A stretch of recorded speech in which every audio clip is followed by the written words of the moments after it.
Hello everyone, मैं हेमराम डोरी हमारे YouTube channel UDKC math and reasoning में आप सब लोगों का हार्दिक स्वागत करता हूं। दोस्तों, आज हम बात करने वाले हैं रीजनिंग का एक बहुत ही जबरदस्त टॉपिक कैलेंडर। इससे संबंधित जो सवाल हैं अक्सर एग्जाम में पूछे जाते हैं और बहुत ही हमें परेशान करते हैं। तो आज के बाद कोई भी कैलेंडर का सवाल आपको परेशान नहीं करेगा यदि आप वीडियो को शुरू से और एंड तक बिल्कुल मन लगा के देखते हो, यानी कि वीडियो को स्किप नहीं करते हो और लगातार वीडियो देखते हो, तो आपको कहीं भी कोई दिक्कत नहीं आने वाली है। मैं बिल्कुल बेसिक लेवल से आपको ये चीज़ बताने वाला हूँ और बहुत ही अच्छे से आपको छोटी छोटी बातें बता के और आपको अच्छे से समझाने वाला हूँ। तो बने रहिए वीडियो में लास्ट तक और चलिए चलते हैं टॉपिक के ऊपर। दोस्तों, कैलेंडर के अंदर अक्सर क्या होता है, कैलेंडर के अंदर अक्सर एक चीज ध्यान रखना, कई बार क्या होता है कि एक कोई डेट दे दी जाती है, एक कोई दिन दे दिया जाता है, आगे का दिन पूछ लिया जाता है। जैसे इसमें इस तरह के सवाल आते हैं। क्वेश्चन किस तरह का होता है, देखिए क्वेश्चन इस तरह का होता है इसमें कि 1 जनवरी को सोमवार था, 1 जनवरी को सोमवार था, तो 5 फरवरी कौन सा बार होगा, कौन सा बार होगा। इस तरह का सवाल आपसे पूछा जाता है कई बार और आप उसमें क्या करते हो, गिनना शुरू कर देते हो। तो दोस्तों, एक चीज ध्यान रखना, ऐसे जो भी सवाल होंगे उनको बनाने के लिए बहुत ही एक आसान तरीका मैं आपको बताने वाला हूं। आप वीडियो को लास्ट तक देखिएगा। 1 जनवरी को सोमवार था तो 5 फरवरी को कौन सा बार होगा। इसको करने के लिए हमें सबसे पहले एक चीज ध्यान में रखनी है कि भाई 1 जनवरी को सोमवार है तो जनवरी में कितने दिन होते हैं, 31 दिन होते हैं। 31 दिन होते हैं तो 31 को हम क्या करते हैं, 31 में से 1 को घटा देते हैं, कितना आएगा 30, ठीक है 30 आएगा। 30 में आप क्या करते हैं, हम 7 का भाग दे देते हैं। 7 का भाग देंगे तो कितना आएगा, 7 चौक 28 यानी 2 शेष बचेगा। 5 और है तो 5 को इसमें जोड़ लेंगे, क्या करेंगे 5 को जोड़ लेंगे तो ये कितना हो जाएगा 7 और 7, यानी कि जो बार 1 जनवरी को था और ये कितना आ गया 7, 7 में फिर 7 से भाग देंगे तो कितना आया, रिमाइंडर कितना बचेगा इसमें 0 शेष बचता है। इसका मतलब सोमवार में हम क्या करेंगे, 0 जोड़ेंगे तो क्या आएगा, सोमवार ही आएगा, ठीक है। तो दोस्तों, इस तरह के सवालों को बनाने के लिए हमें सिर्फ और सिर्फ ऐसे ही करना है। इससे पहले मैं ये सिर्फ एक ट्रायल के रूप में बताया है, अभी मैं इसका डिटेल बताने वाला हूँ। तो हम क्या करते हैं, ये जो तरीका है ये मैंने चंद सेकंडों में कैसे निकाला, यही तरीका आप भी सीख जाएंगे यदि आप इस वीडियो को बहुत ही कूल माइंड से देखेंगे और लगातार देखेंगे, बगैर स्किप किए देखेंगे, तो आप भी इस तरह से बनाना सीख जाएंगे। तो चलिए देखते हैं कैसे आप भी बना पाएंगे। दोस्तों, एक चीज इसमें मैं शुरुआत से आपको बता देता हूं। जैसे सबसे पहले तो हमें ये पता होना चाहिए कि जो जनवरी फरवरी मार्च जो अप्रैल होते हैं ये कितने कितने दिन के होते हैं, इनके बारे में हमारे को पता होना चाहिए। देखिए दोस्तों, इस प्रकार से जनवरी से लेके और दिसंबर तक मैंने सभी महीने लिख दिए हैं। इनमें किस महीने में कितने दिन का महीना होता है, किस महीने के अंदर कितना दिन होता है, ये चीज मैंने यहाँ पे नोट किया है। जनवरी 31 दिन का होता है, फरवरी 28 या 29 दिन का होता है, मार्च 31 दिन का होता है, अप्रैल 30 दिन का होता है, मई 31 का होता है, जून 30 का होता है। इस प्रकार से अल्टरनेट आप देख रहे हो कि 30, 31, फिर ये फरवरी को छोड़ दो क्योंकि ये एक अपवाद है, मार्च 31, फिर 30, 31, 30, 31, फिर लगातार दो में जुलाई और अगस्त दोनों में 31 आ रहा है और सितंबर 30, 31, 30, 31 ऐसे आ रहा है। तो अल्टरनेट आ रहा है।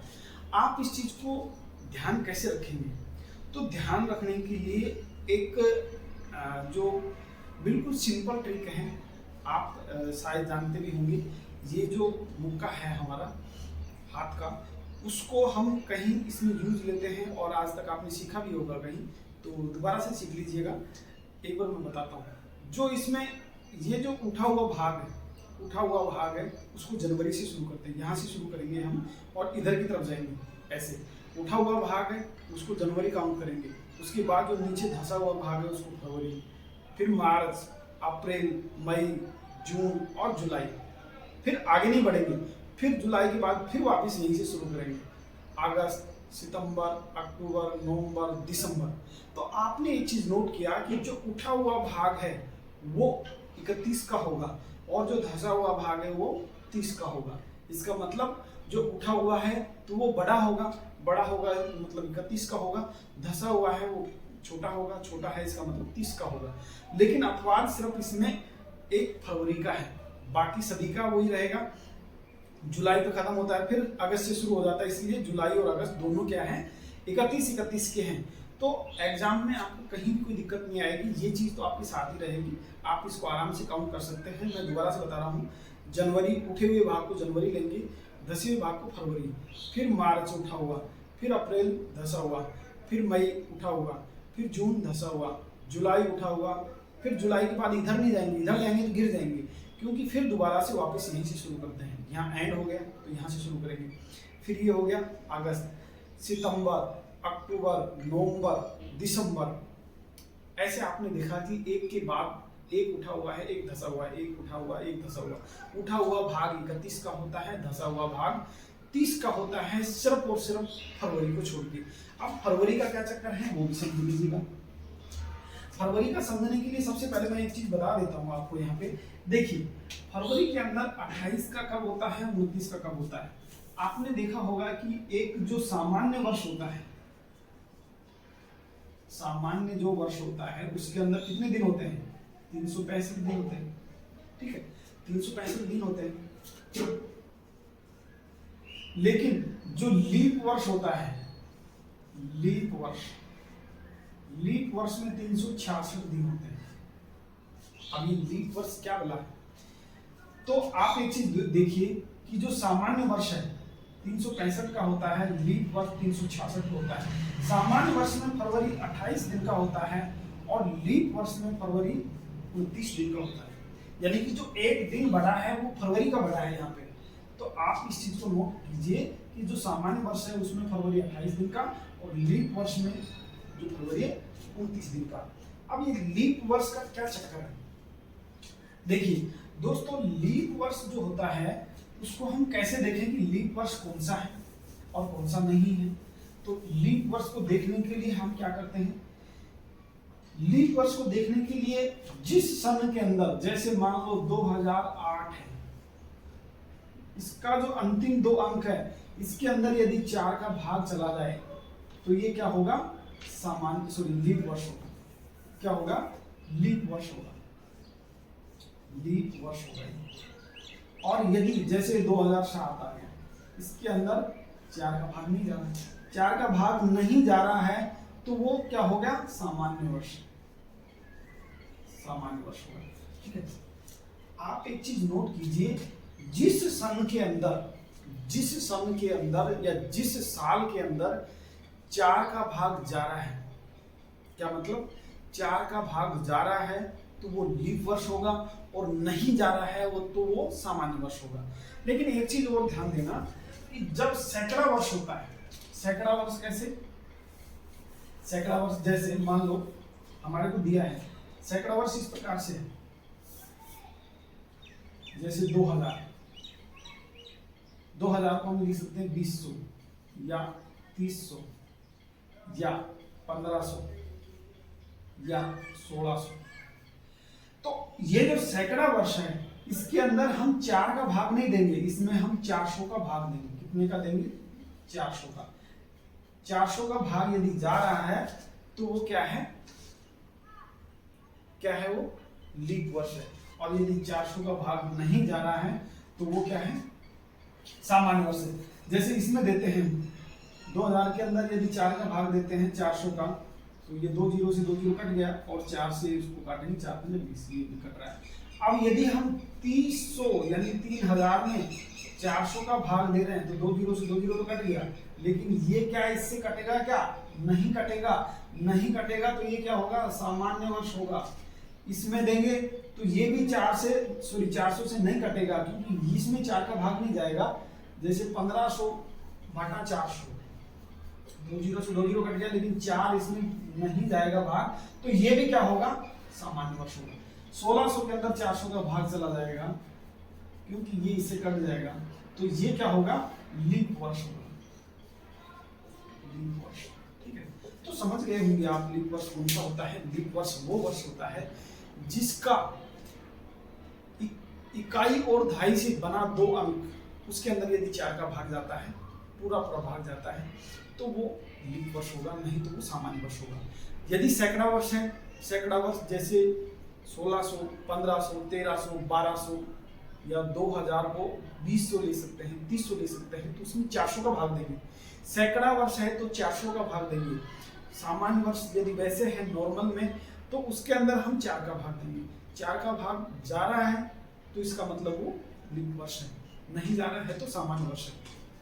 अब एक चीज मैंने बताई कि सामान्य वर्ष में 365 दिन होते हैं और फरवरी 28 दिन का होता है, और लीप वर्ष 366 दिन का होता है और फरवरी उसमें 29 दिन का होता है। अब एक चीज और देखिए, यहां पे हमने ये चीज नोट किया कि आप यहां देख रहे होंगे कि हमने यहां नोट किया जनवरी 31 का है, 31 30 31 ऐसे आ रहा है। तो इसमें भी हम क्या करेंगे? 7 का भाग दे देते हैं। अब 7 का भाग क्यों देते हैं? कि 7 का भाग हम इसलिए देते हैं कि जैसे सोमवार से शुरू करते हैं, सोमवार,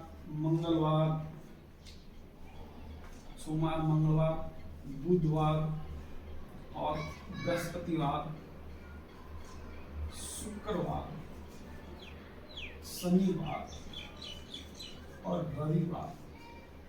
1 2 3 4 5 6 7 के बाद में फिर दोबारा से क्या आ जाएगा? सोमवार। तो 7 का भाग हम इसलिए देते हैं किसी भी जो नंबर है उसके अंदर, ताकि उसके बाद में जो रिपीट होता है वही अंक दोबारा रिपीट होता है, या वही दिन दोबारा रिपीट होता है। जैसे सोमवार, तो उसके ठीक 7 दिन बाद में सोमवार। मान लो 1 तारीख को सोमवार है, तो अब सोमवार कब आएगा? 8 तारीख को। 1 में 7 जोड़ेंगे तो कितना होगा? 8। 8 में 7 जोड़ेंगे तो 8 और 7 15। 15 तारीख को फिर दोबारा से सोमवार आएगा। इस प्रकार से 7 दिन के बाद उसका रिपीटेशन होता है, और रिपीटेशन को हम इसीलिए 7 से इसमें डिवाइड करते हैं, ताकि वो नंबर हमारा क्या है, उसमें छोटे अंक में टूट जाए। ठीक है। अब एक चीज देखिए, यदि महीना 31 का है तो 31 का है तो 31 में हम 7 का भाग देंगे, रिमाइंडर कितना बचेगा? रिमाइंडर 3 बचेगा। 30 का है तो भाग देंगे 7 का, रिमाइंडर कितना आएगा? 2 बचेगा। और यदि 28 का है और 7 का भाग देंगे तो रिमाइंडर कितना बचेगा? 0। और 29 का है, 7 का भाग देंगे तो रिमाइंडर कितना आएगा? 1। इसका मतलब ये है कि रिमाइंडर हमारा क्या बचता है? 1 0 1 2 और 3। इससे ज्यादा हमारा रिमाइंडर नहीं बचने वाला है, यदि वो पूरी संख्या है तो, सप्ताह पूरा है तो। ठीक है। अभी हम देखते हैं, एक कोई सवाल लेते हैं। जी हाँ, एक चीज, यदि हम वर्ष की बात करेंगे तो वर्ष में भी इसी तरह से हम 7 का भाग लेंगे। जैसे मान लो 365 है, 365 में 7 का भाग देंगे तो ये कितना आएगा? 7 पंजा 35, बच गया 1 और ये बच गया 15, तो 7 दूनी 14, यानी कि रिमाइंडर कितना बचा? 1। यदि 1 दिसंबर क्या है? 1 जनवरी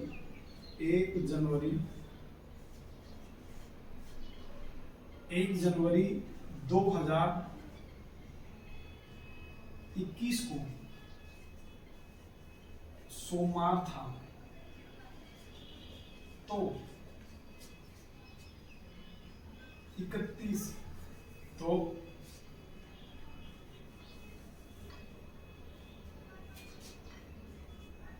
31 दिसंबर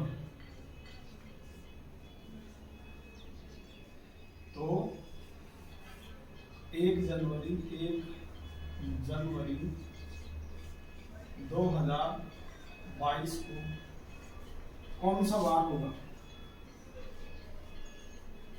कौन सा वार होगा? दोस्तों इस तरह के सवालों को करने के लिए, जैसे यहाँ से जनवरी तक 365 दिन हो गए, तो जो जनवरी की शुरुआत होगी वापस, तो वो एक दिन आगे से होगी, यानी कि एक दिन और जुड़ गया उसके अंदर। 365 दिन में एक दिन, यानी कि ये सोमवार का दिन था, तो जो जो जनवरी 2022 का आएगा वो भी क्या होगा? सोमवार में एक जोड़ देंगे, सोमवार प्लस 1 बराबर मंगलवार। 2022 मंगलवार से शुरू होगी, यानी कि 2021 यदि सोमवार से शुरू होती है तो 2022 मंगलवार से शुरू होगी। इस प्रकार से हम उसमें दिनों की संख्या ज्ञात कर सकते हैं दोस्तों। तो दोस्तों एक चीज आपने यहाँ नोट किया होगा कि यदि सामान्य वर्ष की शुरुआत जिस वार से होती है, जैसे सोमवार से हो गई, सामान्य वर्ष की जो शुरुआत है, सामान्य वर्ष की जो शुरुआत है वो सोमवार से होती है, तो उसका अंत भी किससे होगा? अंत भी सोमवार से ही होगा। क्या होगा? सोमवार से ही होगा। क्यों? क्योंकि हम क्या करते हैं, यहाँ पे देखिए, इसमें 365 दिन होते हैं और पहले दिन यदि सोमवार है, इसका मतलब एक घटा देते हैं तो कितना आएगा? 364 आएगा। इसमें 7 का भाग देने के लिए कितना गया? 5 और 2, यानी पूरा कट गया और रिमाइंडर यहाँ पे कितना आ गया? 0 आ गया। इसका मतलब सोमवार था तो सोमवार ही यहाँ पे आएगा। सोमवार में 0 जोड़ेंगे तो कितना आएगा? सोमवार ही होगा। ठीक है। यदि ये 366 दिन का होता, जी हाँ, यदि 366 दिन का वर्ष होता, 66 दिन का यदि वर्ष होता, तो जिस दिन से शुरुआत होती, मान लो ये शनिवार से शुरुआत है, तो शनिवार से शुरुआत है, यानी 1 जनवरी 2024, 1 जनवरी 2024 क्या है? शनिवार। तो 1 जनवरी 2025 क्या बात होगी? तो इसमें देखिए 366 दिन का हो गया, क्योंकि इसमें लीप वर्ष है। तो 366 में से हम क्या करेंगे? एक तो घटाएंगे, तो ये कितना आ जाएगा? 5, 6 और 3, और इसमें फिर 7 का भाग देंगे। 7 का भाग 365 में 7 का भाग देंगे तो कितना आएगा? 5, 2 और रिमाइंडर हमारा 1 शेष बचेगा। इसका मतलब शनिवार से शुरुआत है तो रविवार से उसकी अगले की शुरुआत कब से होगी?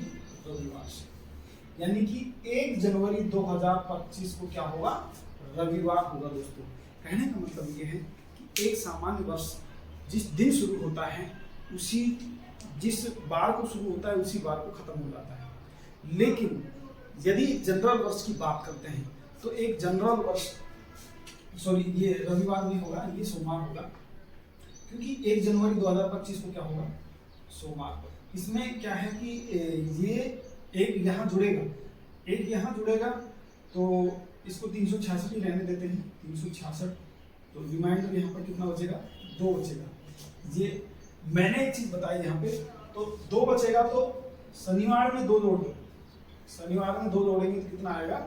सोमवार। क्या आएगा? सोमवार। तो दोस्तों एक सामान्य वर्ष जिस तिथि से शुरू होता है, जिस तिथि से शुरू होता है, जैसे सोमवार से शुरू है तो सोमवार को ही अंत होगा।